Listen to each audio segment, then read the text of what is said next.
Día 63. En esta carta que Pablo escribe a la iglesia de Corinto sobre el tema del amor, lo describe como parte fundamental de la vida cristiana y como sin él, todo lo demás carece de valor ante Dios.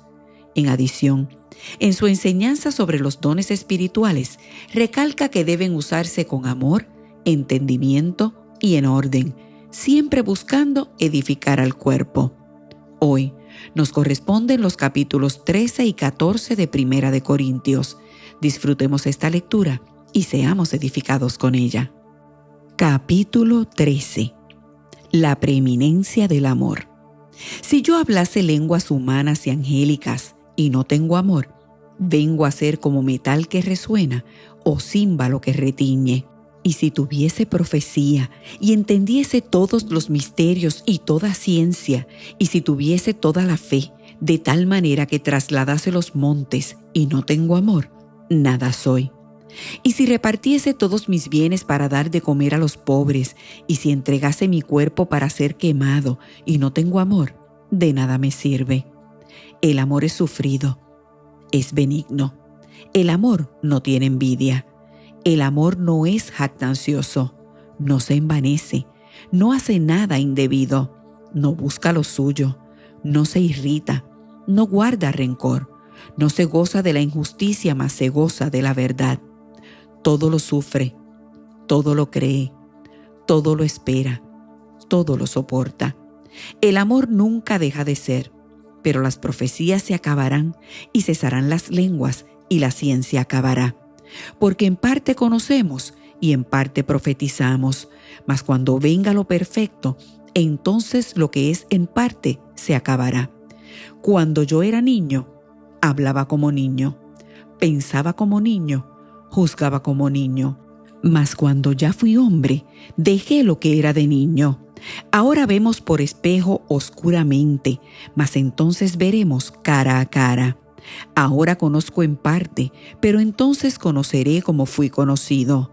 Y ahora permanecen la fe, la esperanza y el amor.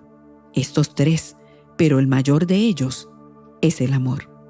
Capítulo 14. El hablar en lenguas. Seguid el amor y procurad los dones espirituales, pero sobre todo, que profeticéis. Porque el que habla en lenguas no habla a los hombres, sino a Dios, pues nadie le entiende, aunque por el Espíritu habla misterios. Pero el que profetiza habla a los hombres para edificación, exhortación y consolación. El que habla en lengua extraña, a sí mismo se edifica, pero el que profetiza edifica a la iglesia. Así que quisiera que todos vosotros hablaseis en lenguas, pero más que profetizaseis, porque mayor es el que profetiza que el que habla en lenguas, a no ser que las interprete para que la iglesia reciba edificación.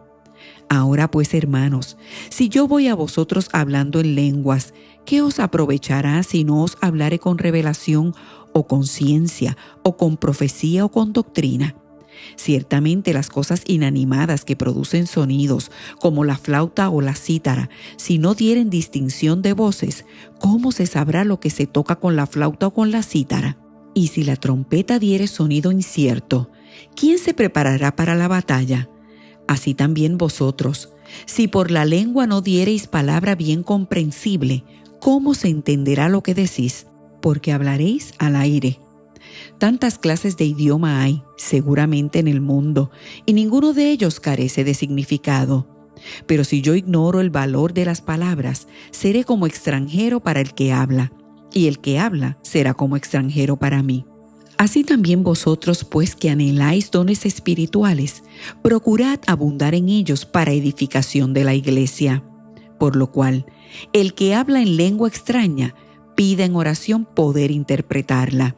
Porque si yo oro en lengua desconocida, mi espíritu ora, pero mi entendimiento queda sin fruto. ¿Qué pues? Oraré con el espíritu, pero oraré también con el entendimiento. Cantaré con el espíritu, pero cantaré también con el entendimiento. Porque si bendices solo con el espíritu, el que ocupa lugar de simple oyente, ¿cómo dirá el amén a tu acción de gracias? Pues no sabe lo que has dicho. Porque tú, A la verdad bien das gracias, pero el otro no es edificado. Doy gracias a Dios que hablo en lenguas más que todos vosotros, pero en la iglesia prefiero hablar 5 palabras con mi entendimiento para enseñar también a otros que 10,000 palabras en lengua desconocida. Hermanos, no seáis niños en el modo de pensar, sino sed niños en la malicia, pero maduros en el modo de pensar. En la ley está escrito: en otras lenguas y con otros labios hablaré a este pueblo, y ni aun así me oirán, dice el Señor. Así que las lenguas son por señal no a los creyentes, sino a los incrédulos, pero la profecía no a los incrédulos, sino a los creyentes. Si pues toda la iglesia se reúne en un solo lugar y todos hablan en lenguas y entran indoctos o incrédulos, ¿no dirán que estáis locos? Pero si todos profetizan y entra algún incrédulo o indocto, por todos es convencido, por todos es juzgado. Lo oculto de su corazón se hace manifiesto, y así, postrándose sobre el rostro, adorará a Dios, declarando que verdaderamente Dios está entre vosotros. ¿Qué hay, pues, hermanos? Cuando os reunís, cada uno de vosotros tiene salmo, tiene doctrina, tiene lengua, tiene revelación, tiene interpretación. Hágase todo para edificación. Si habla alguno en lengua extraña, sea esto por 2 o a lo más 3 y por turno, y uno interprete. Y si no hay intérprete, calle en la iglesia y hable para sí mismo y para Dios. Asimismo, los profetas hablen 2 o 3 y los demás juzguen. Y si algo le fuere revelado a otro que estuviere sentado, calle primero, porque podéis profetizar todos uno por uno, para que todos aprendan y todos sean exhortados. Y los espíritus de los profetas están sujetos a los profetas, pues Dios no es Dios de confusión, sino de paz.